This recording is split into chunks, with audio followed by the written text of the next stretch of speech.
আসসালামু আলাইকুম বন্ধুরা, কী অবস্থা? সবার কেমন আছেন? তো আশা করি সবাই ভালো আছেন। আমি মোহাম্মদ সোহানা আছি আপনাদের সাথে সংযুক্ত আরব আমিরাতের আবুধাবি থেকে। আজকের এই ভিডিওতে আমি আপনাদের সাথে সংযুক্ত আরব আমিরাতের দুবাই ভিসা সহ অন্যান্য ভিসার ব্যাপারে আলোচনা করব। তো চলুন আজকের এই ভিডিওটি শুরু করা যাক। তো বন্ধুরা, দীর্ঘদিন দুবাই ভিসা বন্ধ থাকার পরে অবশেষে খুলতে যাচ্ছে এই ভিসাটি।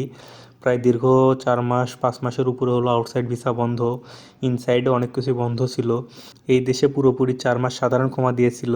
এই সাধারণ ক্ষমা শেষ হওয়ার পরে অবশেষে সিদ্ধান্ত নেওয়া হয়েছে যে বাংলাদেশ সহ অন্যান্য দেশগুলোর জন্য দুবাইয়ের ভিসা চালু করে দেওয়া হবে। দুবাইয়ে কাজের ভিসার পাশাপাশি ফ্যামিলি ভিসা, ভিজিট ভিসা থেকে শুরু করে এমন কোনো ভিসা নাই যেটা বন্ধ করে দেওয়া হয়নি। 3-4 মাস হলো সম্পূর্ণরূপে সকল ধরনের ভিসা বন্ধ, কোনো ধরনের ভিসাই পাওয়া যাচ্ছিল না।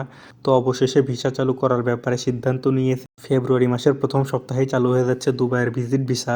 ভিজিট ভিসা চালু হওয়ার পরে ধীরে ধীরে ফ্যামিলি ভিসা, কাজের ভিসা সহ লো প্রফেশন যত ভিসা আছে, লেবার ভিসা, সকল কিছু চালু করে দেওয়া হবে। সম্প্রতি বাংলাদেশ, ভারত, পাকিস্তান সহ অন্যান্য দেশের ভিসা খুলে দেওয়ার ব্যাপারে এখানে একটি মিটিং হয়েছিল। এই মিটিংয়ে সিদ্ধান্ত নেওয়া হয়েছে যে যত দ্রুত সম্ভব, আশা করা যাচ্ছে ফেব্রুয়ারির প্রথম সপ্তাহের মধ্যে চালু হয়ে যাবে এখানকার সকল ধরনের ভিসা। আর বন্ধুরা, দেশের মধ্যে যারা আছে, দেশের মধ্যে ট্রান্সফার ভিসা চালু আছে।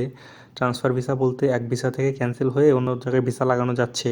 এই ক্ষেত্রে আবার হাই প্রফেশন ভিসাগুলো বেশি হচ্ছে, লেবার ভিসাগুলো বন্ধ বললেই চলে। হাই প্রফেশন ভিসার ক্ষেত্রে আপনার অনার্স পাস বা তার উপরে যে কোনো একটি ডিগ্রির প্রয়োজন হবে। তাহলে আপনি সেই সার্টিফিকেট দিয়ে এখানে হাই প্রফেশন, অ্যাকাউন্টেন্ট, ম্যানেজার বা অন্যান্য যে হাই প্রফেশন ভিসাগুলো আছে সেগুলো করতে পারবেন। তো বন্ধুরা, এই ছিল সংযুক্ত আরব আমিরাতের ভিসা আপডেট।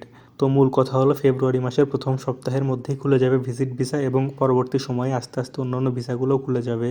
তো বন্ধুরা, ভিডিওটি ভালো লাগলে লাইক দিতে ভুলবেন না। আর আপনার কোনো কিছু জানার থাকলে কমেন্ট করে জানাতে পারেন, আমি আপনাদের কমেন্টে রিপ্লাই দেওয়ার চেষ্টা করব। তো ভালো থাকুন, সুস্থ থাকুন আর চ্যানেলটি সাবস্ক্রাইব করে আমাদের সঙ্গেই থাকুন। ধন্যবাদ।